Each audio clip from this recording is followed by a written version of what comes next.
नमस्कार। वेब दर्पण में आप सभी का स्वागत है। आइए एक नजर डालते हैं आज के मुख्य अंश पर। सांसद ने पीएचडी शिक्षकों की भर्ती में पात्र उम्मीदवारों को आयु में छूट प्रदान करने का किया अनुरोध। आगामी लोकसभा चुनाव के उपलक्ष्य में चुनाव से संबंधित अधिकारियों को दिया जा रहा है प्रशिक्षण। और डीजीपी द्वारा पुलिस बूथ का उद्घाटन। अब वेब दर्पण विस्तार से। अंडमान निकोबार द्वीप समूह के माननीय उपराज्यपाल और द्वीप विकास एजेंसी के उपाध्यक्ष एडमिरल डीके जोशी ने मुख्य सचिव केशव चंद्र और प्रशासन के आला अधिकारियों के साथ एक प्रस्तुतिकरण की अध्यक्षता की। इस अवसर पर अंडमान निकोबार कमान के वरिष्ठ अधिकारी भी मौजूद रहे। भारतीय नौसेना के पूर्व टेक्निकल ऑफिसर सेवानिवृत्त कमोडोर एन खरदेनविस, जो कि वर्तमान में आईआईटी बॉम्बे से जुड़े ओएसडी एवं मेंटर है, ने टीम के साथ प्रौद्योगिकियों पर वर्चुअल मोड, निर्माण प्रबंधन क्षेत्र, सौर, कृषि सुखाने एवं कृषि के लिए ऊर्जा डीजी सिस्टम की दक्षता में सुधार पर चर्चा की। साथ ही अंडमान निकोबार द्वीप समूह में विकसित भारत के विजन की ओर इन तकनीकियों की अनुप्रयोग पर विचार विमर्श किया। पिछले महीने शिक्षा विभाग द्वारा जारी प्राथमिक स्कूल शिक्षकों की रिक्ति सूचना के संदर्भ में द्वीपों के सांसद कुलदीप राय शर्मा ने माननीय उपराज्यपाल से इन पदों के वास्ते 8 साल के लिए आयु में छूट प्रदान करने की मांग की है। सांसद ने उपराज्यपाल को पत्र के माध्यम से बताया कि विभाग की ओर से पीएचडी की कुल 413 पदों पर भर्ती प्रक्रिया शुरू कर दी गई है। अंडमान निकोबार प्रशासन द्वारा सर्व शिक्षा अभियान के तहत डीआरएम, कॉन्ट्रैक्ट कर्मचारी और शिक्षकों के संबंध में आयु सीमा बढ़ाकर 40 साल की गई थी। इस संदर्भ में 19 सितंबर 2011 को परिपत्र भी जारी किया गया। श्री शर्मा ने कहा कि बड़ी संख्या में शिक्षित योग्य उम्मीदवार और सीटीईटी परीक्षा पास कर चुके उम्मीदवार पब्लिक एडेड स्कूल और निजी स्कूलों में अपनी सेवाएं दे रहे हैं। ऐसे शिक्षकों की आयु सीमा पार हो चुकी है और वे इस पद के लिए आवेदन करने में असमर्थ हैं। सांसद ने कहा कि पिछले 10 सालों में मात्र 2 अवसरों पर ही पीएचडी के कुछ पदों को भरा गया। उन्होंने पिछले परिपत्र के आधार पर इस बार भी आयु सीमा में 8 साल की छूट प्रदान करने का अनुरोध किया है। अंडमान निकोबार द्वीप समूह में इस वर्ष राष्ट्रीय टीकाकरण अभियान के तहत अभियान का पहला दौर आगामी रविवार 3 मार्च को आयोजित होगा।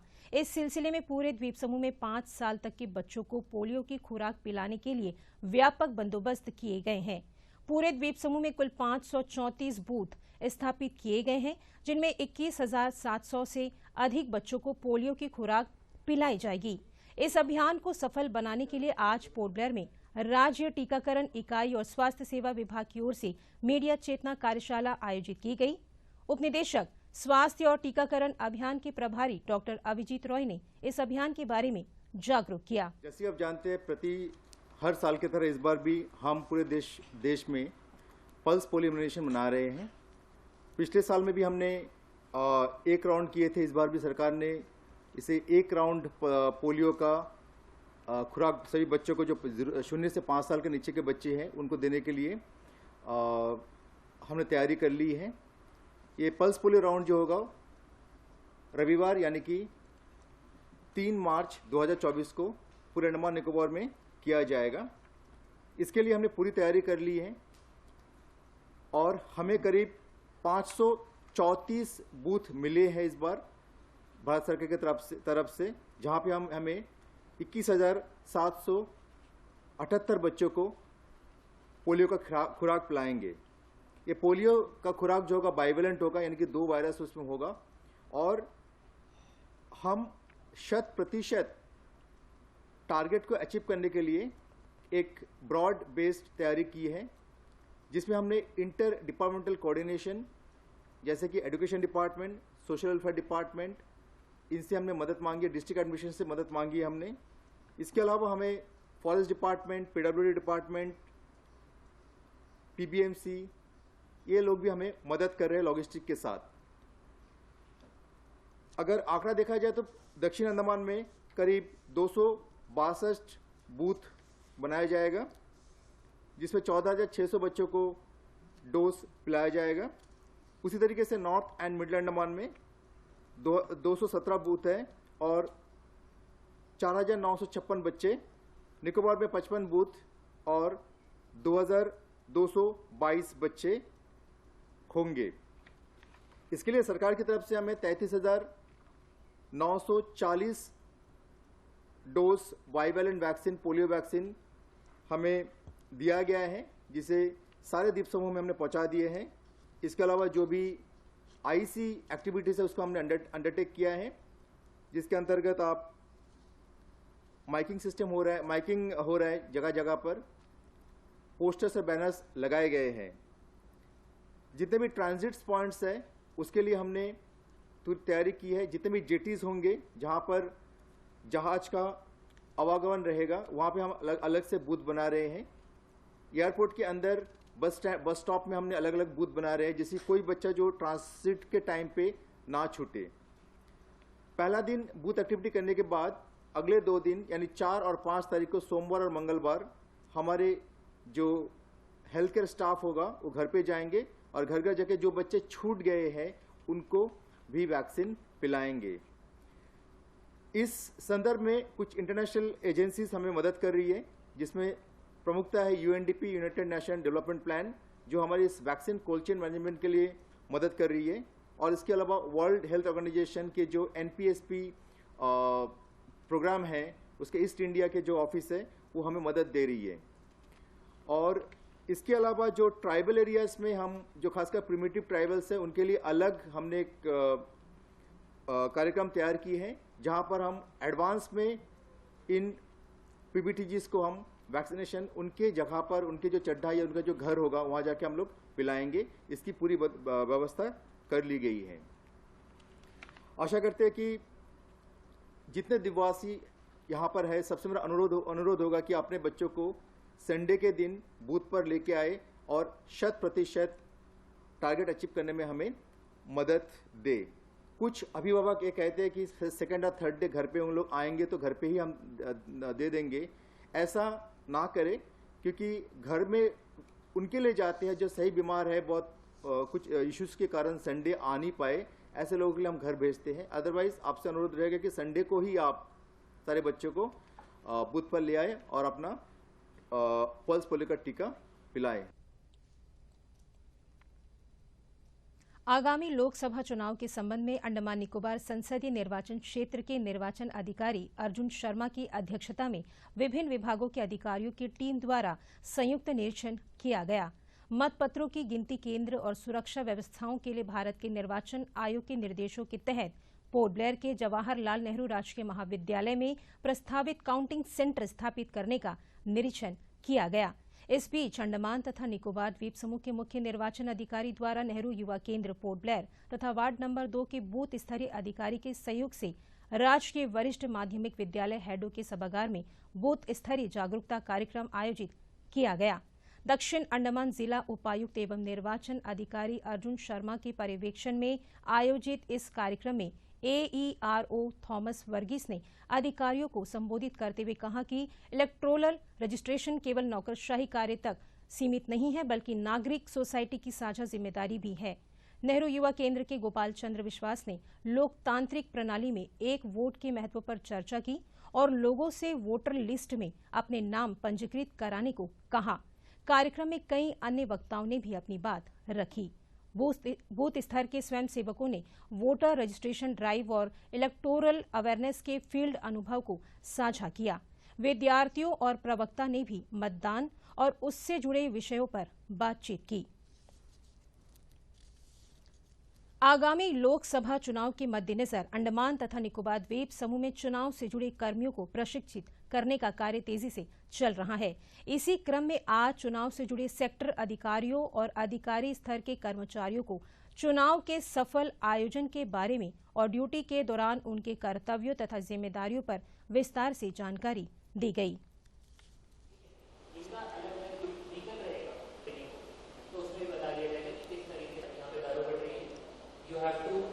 This has to be done by presiding officer, but अगर presiding officer नहीं कर रहा है तो आपको चेक करना है कि कि प्रिसाइडिंग ऑफिसर ये आपको करना नहीं है, but you have to check आपके अंदर जो 7 से 10 पोलिंग स्टेशन है वहाँ पे सारे मॉक पोल सही से हो गए हैं कि नहीं हो गए, ड्यूरिंग पोल सारे फॉर्म्स भरे जा रहे हैं कि नहीं, सही से रिपोर्टिंग हो रही है कि नहीं। बहुत सारे स्टैट्यूटरी फॉर्म्स होते हैं, एक पूरी पोलिंग किट होती है जो एक पूरी पोलिंग पार्टी को दी जाती है, उसमें बहुत सारे पोलिंग किट में बहुत सारे स्टैट्यूटरी कवर्स होते हैं, बहुत सारे फॉर्म्स होते हैं, वो फॉर्म्स उन्हीं कवर में जाएंगे।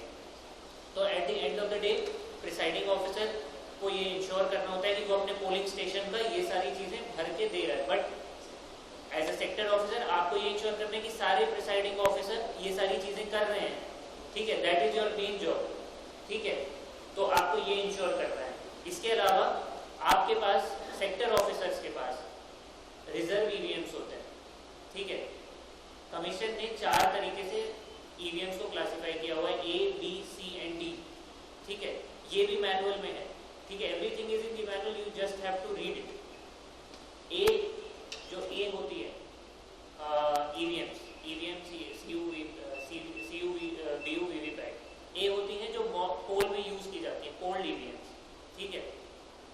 दूसरी होती है B होती है जो पोल डिफेक्टिव, जब एक्चुअल पोल चल रहा है, ठीक है, 11-12 बजे पोल शुरू हो चुका है, पोल में बीच में डिफेक्टिव हो जाती है, ठीक है, वो होती है पोल डिफेक्टिव ईवीएम्स, होती है B। A एंड B वहाँ प्रिसाइडिंग ऑफिसर के पास ही रहेंगी, वो एक साथ रहेंगी, ठीक है। C is mock poll defective. मैंने आपको बताया कि पोलिंग शुरू होने के पहले, मान लीजिए 9-10 बजे से पोल शुरू होता है, उसके 1.5 घंटे पहले मॉक पोल होगा, देखते हैं कि सब सही चल रहा है कि नहीं चल रहा है। मॉक पोल में जो डिफेक्टिव हो जाती है, ठीक है, मॉक पोल में जो डिफेक्टिव हो जाती है क्लास C, वो आपका काम है, आप जाएंगे वहाँ पे मॉक पोल डिफेक्टिव जो है उसको कलेक्ट करेंगे, ठीक है, और आपके पास रिजर्व ईवीएम्स रहेंगे, रिजर्व ईवीएम में से वहाँ पे उसको रिप्लेस करवाएंगे, ठीक है, रिजर्व ईवीएम वहाँ रिप्लेस कराएंगे, उसको आप ले लेंगे मॉक पोल डिफेक्टिव को, और जो रिजर्व ईवीएम्स आपके पास पड़ी रहेंगी, इवेंचुअली यूज नहीं होंगी, they are D, reserve EVM. तो मॉक पोल डिफेक्टिव और reserve EVMs C and D उनको अलग रखना है, A एंड B को अलग रखना है।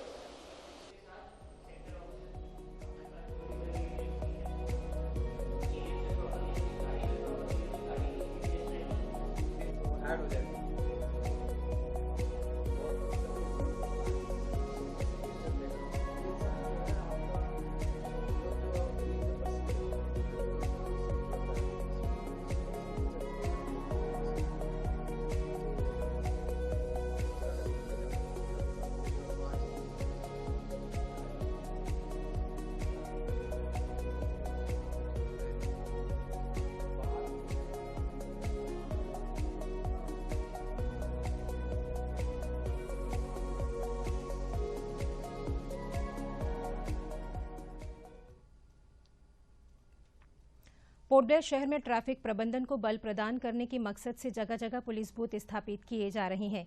गोलघर सिग्नल के निकट भी ऐसा ही एक बूथ का उद्घाटन हुआ। कल पुलिस महानिदेशक देवेश चंद्र श्रीवास्तव ने इस पुलिस बूथ का उद्घाटन किया। इस मौके पर पुलिस के आला अधिकारी और स्थानीय लोग उपस्थित रहे। इस बूथ में सोलार पैनल स्थापित किए गए हैं। इसमें CCTV कैमरा भी लगे हैं, जिसमें ट्रैफिक उल्लंघनों की पहचान और रियल टाइम मॉनिटरिंग भी होगा। भारतीय न्याय संहिता, भारतीय नागरिक सुरक्षा संहिता और भारतीय साक्ष्य अधिनियम 2023 जैसे नए आपराधिक कानूनों के क्रियान्वयन के लिए अंडमान निकोबार पुलिस की ओर से क्षमता निर्माण अभियान लॉन्च की गई है। इस साल 1 जुलाई से ये कानून शुरू होंगे। इन कानूनों के प्रभावी क्रियान्वयन के लिए सभी पुलिस कर्मियों का क्षमता निर्माण कराना इस अभियान का मकसद है। इन कानूनों के बेहतर क्रियान्वयन के लिए मुख्य सचिव केशव चंद्र और पुलिस महानिदेशक देवेश चंद्र श्रीवास्तव के नेतृत्व में इन नए कानूनों के सफलतापूर्वक क्रियान्वयन को देखने के लिए कुछ समितियां गठित की गई हैं। इन समितियों में legal committee, training committee, technical upgradation committee, financial committee और डिजिटल इन्वेस्टिगेशन कमेटी शामिल है। अंडमान निकोबार पुलिस की ओर से 6 मार्च तक पुलिस प्रशिक्षण स्कूल प्रात्रापुर में एक अहम प्रशिक्षण कार्यक्रम आयोजित किया जा रहा है। इसमें प्रधान सिपाही से लेकर इंस्पेक्टर रैंक तक के 70 अधिकारियों को प्रशिक्षण दी जाएगी। CDTI कोलकाता के विशेषज्ञ पुलिस कर्मियों को प्रशिक्षित करेंगे। मध्योत्तर अंडमान जिले के प्राथमिक, माध्यमिक और वरिष्ठ माध्यमिक विद्यालयों के शिक्षकों के लिए 5 दिवसीय प्रशिक्षण सह कार्यशाला का आयोजन किया गया। 26 फरवरी से 1 मार्च तक चले कार्यशाला का उपनिदेशक शिक्षा एमवी जॉली ने उद्घाटन किया। कार्यशाला के उद्घाटन अवसर पर उप शिक्षा निदेशक विज्ञान एम नेहरू ने सभी शिक्षकों का स्वागत किया।